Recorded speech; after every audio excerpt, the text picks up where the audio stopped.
Bem-vindos ao debate. O material que a gente analisou hoje mergulha numa questão que é de fato fundamental para a saúde pública no Brasil. Que tipo de informação a Conitec, que é a comissão que decide o que entra ou não no SUS, realmente valoriza quando ouve os pacientes? Isso, claro, nos coloca diante de um dilema central. Na hora de avaliar um novo tratamento, qual perspectiva do paciente é a mais crítica para uma decisão justa, uma decisão eficaz? É a narrativa da vida dele com a doença ou são os dados sobre o efeito do remédio no corpo dele? Eu vou defender que a informação primordial é a experiência holística do paciente com a doença, o impacto real no dia a dia, na saúde mental, nas suas relações e limitações. E eu, por outro lado, vou argumentar que, para uma avaliação que se pretende técnica e equitativa, os dados mais importantes são aqueles diretamente ligados aos efeitos da tecnologia, ou seja, seu impacto mensurável na sobrevivência, na progressão da doença e na qualidade de vida. A meu ver, a base de qualquer boa avaliação de saúde está naquilo que o próprio material chama de escuta qualificada. Quer dizer, para a gente sequer começar a discutir o valor de uma solução, a gente precisa primeiro entender a profundidade do problema. E quem pode dizer isso melhor que o paciente, né? As informações que eu considero cruciais são as que descrevem como a doença se manifesta no indivíduo, os sintomas mais debilitantes, as limitações que impedem de trabalhar, de cuidar da família, enfim, de viver. O material até reforça a necessidade de considerar o paciente na sua integralidade, incluindo o impacto no bem-estar mental. Sem essa compreensão profunda do fardo da doença, qualquer dado sobre a eficácia de uma tecnologia é só um número flutuando no vazio, sabe? A experiência vivida não é um anexo, ela é o alicerce. Eu não discordo da importância dessa escuta, mas eu coloco ela num lugar diferente do processo. A função da Conitec é a Avaliação de Tecnologia em Saúde, ATS. Em essência, é um processo bem rigoroso para decidir se um tratamento novo é eficaz e se tem um custo-benefício que justifique oferecê-lo a milhões de pessoas pelo SUS. Então, a informação mais relevante que o paciente pode fornecer deve ser, por definição, sobre a tecnologia. O material aponta isso é importante para a necessidade de avaliar o efeito do tratamento na sobrevivência, progressão da doença e qualidade de vida. Esses são os dados que permitem comparações. A contribuição do paciente é vital, por exemplo, para estimar os anos de vida ajustados para a qualidade. É uma métrica que tenta medir não apenas quanto tempo uma pessoa vive, mas a qualidade desse tempo extra. E é a voz do paciente que nos ajuda a quantificar essa diferença. A narrativa da doença humaniza o processo, sim, mas são os dados concretos sobre o desempenho da tecnologia que permitem uma recomendação responsável para todo o sistema. Mas aí é que está o ponto central da minha discordância. Você menciona a qualidade de vida como um dado, mas essa métrica é vazia sem o contexto qualitativo que eu defendo. Como é que é possível medir uma melhoria na qualidade de vida sem primeiro entender profundamente quais eram as limitações diárias, qual era o impacto mental que a doença impunha? O material fala em conhecer os sintomas mais difíceis e as limitações nas atividades diárias. Essa informação não é só um pano de fundo, entende? Ela qualifica, ela dá sentido aos números. Dizer que uma tecnologia melhora a qualidade de vida em 20%. É um dado abstrato. Agora, se esses 20% significam que um avô consegue voltar a ler histórias para o neto antes de dormir sem sentir uma dor excruciante, bom, aí o número ganha um rosto, ganha valor. É essa tradução que a experiência do paciente nos dá. Sem ela, o dado é quase inútil. Entendo perfeitamente o poder desse exemplo. É muito forte. Mas a minha preocupação é com a escala e a equidade. A Conitec não avalia o valor para um único indivíduo, mas para uma população inteira. E embora a história do avô seja comovente e real, a comissão precisa de dados que permitam comparações rigorosas. O sofrimento, infelizmente, é uma constante em muitas doenças graves. O que diferencia uma tecnologia caríssima de uma que já existe é seu efeito mensurável. E para isso, a informação decisória é a que o material destaca. A experiência do paciente com o uso da tecnologia. Isso inclui tempo de uso, benefícios percebidos, dependência e, um ponto crucial, os efeitos colaterais. É essa informação que permite comparar a tecnologia A com a tecnologia B, numa base comum, e não só a doença A com a doença B. A gente precisa de um critério que atravesse as diferentes condições de saúde para alocar recursos públicos, que são finitos, da forma mais justa possível. Mas essa busca por uma base comum não corre o risco de simplificar demais a realidade?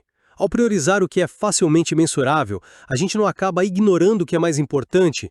Você fala em comparar a tecnologia A com a B, mas se a A prolonga a vida em 6 meses com náuseas e fadigas extremas, e a B não prolonga a vida, mas oferece 3 meses de bem-estar sem dor, permitindo que o paciente se despeça da família com dignidade, que dado objetivo resolve essa equação? A resposta não está nos exames, está na experiência vivida, na integralidade do ser humano que o próprio material menciona. Essa tentativa de criar uma métrica universal pode acabar, no fim, desumanizando a decisão. Essa é a pergunta de $1 milhão, não é? E você toca num ponto bem delicado, que nos leva direto ao nosso segundo grande impasse, a subjetividade versus a objetividade. A minha preocupação com a sua abordagem, que foca na manifestação individual da doença e no bem-estar mental, é que ela introduz um grau de subjetividade que é, assim, imensamente difícil de agregar e de aplicar numa política pública nacional. Como a gente pode, de forma sistemática e justa, ponderar o impacto de uma doença na vida social de um paciente contra o impacto na saúde mental de outro? Histórias individuais são poderosíssimas, mas correm o risco de levar a decisões baseadas em empatia seletiva. Já os dados sobre a experiência com o uso da tecnologia, como a frequência de efeitos adversos, a satisfação com o modo de administração, o tempo até a interrupção do tratamento, são mais concretos. São informações que, embora venham do paciente, são mais facilmente generalizáveis. E essa objetividade, mesmo que imperfeita, é crucial para a legitimidade das decisões da Conitec. Olha, essa linha de raciocínio, para ser sincero, não me convence. Por um motivo simples. O que você chama de subjetividade é precisamente o que o sistema de saúde deveria buscar entender como o impacto real. O material é explícito ao dizer que o indivíduo deve ser considerado em sua integralidade. Vamos lá, um cenário prático.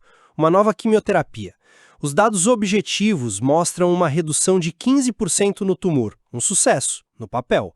Mas a experiência do paciente, a informação subjetiva, revela que o tratamento causa uma neuropatia tão severa que ele não consegue mais segurar um talher ou abotoar a própria camisa. Ele está vivo, mas perdeu sua autonomia, sua dignidade. Nesse caso, a informação subjetiva sobre o impacto na vida diária se torna a informação mais objetiva sobre o valor real ou a falta de valor daquele tratamento. Ignorar essa subjetividade em nome de uma objetividade fria nos leva a decisões tecnicamente corretas, mas humanamente desastrosas. Você tem toda a razão quando diz que os desfechos relatados pelo paciente são fundamentais. Ninguém aqui está defendendo uma avaliação baseada só em exames de laboratório. O ponto de divergência não é se devemos ouvir o paciente, mas sobre o que a perspectiva dele é mais decisiva. A sua crítica sobre a neuropatia é perfeita, mas veja bem, ela é uma informação sobre um efeito adverso direto da tecnologia. Portanto, ela reforça o meu ponto. A informação mais crucial que aquele paciente forneceu não foi sobre o peso de ter câncer, mas sobre o preço que ele pagou ao usar aquele tratamento específico. É isso que permite a Conitec ponderar. Vale a pena incorporar uma tecnologia que reduz o tumor em 15% ao custo de uma perda tão grande de funcionalidade? Essa é uma análise centrada na tecnologia, informada pela experiência do paciente com ela. A discussão sobre a doença é o ponto de partida, mas a discussão sobre a tecnologia é o que leva à decisão. Certo, mas vamos levar isso a um outro nível, então. O material também menciona o papel de familiares e cuidadores, e para mim isso reforça a visão holística. O texto diz que eles podem relatar as dificuldades de adaptação do paciente. Isso não fala sobre um efeito colateral específico, mas sobre a experiência de conviver com a condição no seu sentido mais amplo, mais diário. O cuidador é testemunha do fardo da doença em primeira mão. Ele vê o que a doença faz com o humor do paciente, com o sono, com a capacidade dele de interagir com o mundo. A contribuição dele preenche exatamente as lacunas que uma análise puramente técnica, focada só no mecanismo do remédio, inevitavelmente deixaria. Eles nos dão a dimensão humana, social do problema. Sim, essa é uma leitura possível, mas eu ofereceria uma interpretação diferente, que na verdade reforça o foco na tecnologia. O papel do cuidador, especialmente quando o paciente está debilitado e não pode responder, é fornecer informações práticas sobre os benefícios e malefícios com o uso de determinada tecnologia, como o próprio texto aponta. Eles se tornam observadores cruciais do efeito concreto do tratamento no mundo real. Eles podem informar se a administração do remédio é complexa, se os efeitos colaterais são manejáveis em casa, se o paciente demonstra melhora na disposição depois que começou o tratamento. Eles são, na prática, uma fonte de dados de efetividade do mundo real, que complementa os dados de eficácia dos ensaios clínicos. Eles nos dizem se a tecnologia funciona não só no ambiente controlado do hospital, mas na bagunça do dia a dia. A informação é, de novo, sobre a performance da tecnologia. Mas você não percebe que uma coisa está amarrada na outra. A performance da tecnologia só pode ser avaliada em contraste com a realidade da doença. Se um cuidador relata que o paciente está menos irritado, isso é um benefício da tecnologia ou é um reflexo de que a doença está mais controlada? É impossível separar. Tentar isolar o efeito da tecnologia do contexto da doença é um exercício artificial. A informação do cuidador sobre a adaptação é inerentemente holística, reflete a interação complexa entre a pessoa, a doença e o tratamento. É a história completa. Pois é. Mas para uma decisão de política pública, às vezes é preciso fazer esse exercício, mesmo que artificial, de isolar as variáveis. A Conitec precisa saber se vale a pena pagar milhões por uma nova tecnologia. Para isso, precisa entender o benefício adicional que ela traz em comparação com o que já existe. E esse benefício adicional está nos seus efeitos. É por isso que, no fim do dia, a pergunta que o paciente ou o cuidador pode responder de forma mais útil para o sistema não é como é viver com essa doença, mas sim como a sua vida mudou depois que você começou a usar esta tecnologia. A primeira pergunta gera empatia, a segunda gera evidência para a tomada de decisão. Para concluir, eu reitero a minha posição. Os dados sobre a tecnologia são, claro, necessários. Mas eles só ganham significado real quando estão ancorados na compreensão profunda da experiência do paciente com sua condição. A avaliação de uma tecnologia não acontece no vácuo. Ela é uma resposta a um problema humano. Portanto, a natureza e a dimensão desse problema precisam ser a informação primária.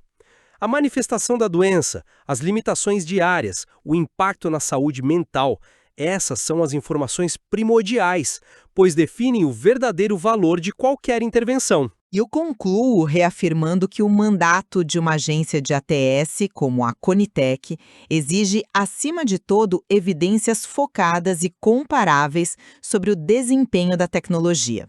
O objetivo é tomar a melhor decisão para o sistema como um todo, de forma justa e transparente.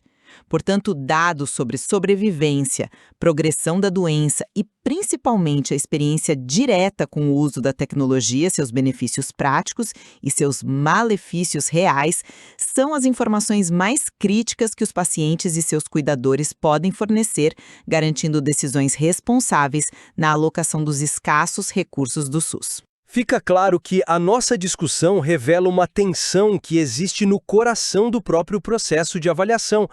Não se trata de escolher entre a narrativa e os dados, mas de entender qual deles deve ser a âncora do processo. As duas informações não são excludentes, mas a questão de qual delas tem a precedência. Bom, isso define o caráter da decisão final. Exatamente. Isso só demonstra a enorme complexidade da tarefa da Conitec. Não existe uma resposta fácil. O desafio é integrar essas diferentes, mas igualmente valiosas perspectivas de uma forma que seja, ao mesmo tempo, humana e sistemática. O material que analisamos hoje, sem dúvida, abre a porta para uma exploração muito mais profunda desse tema.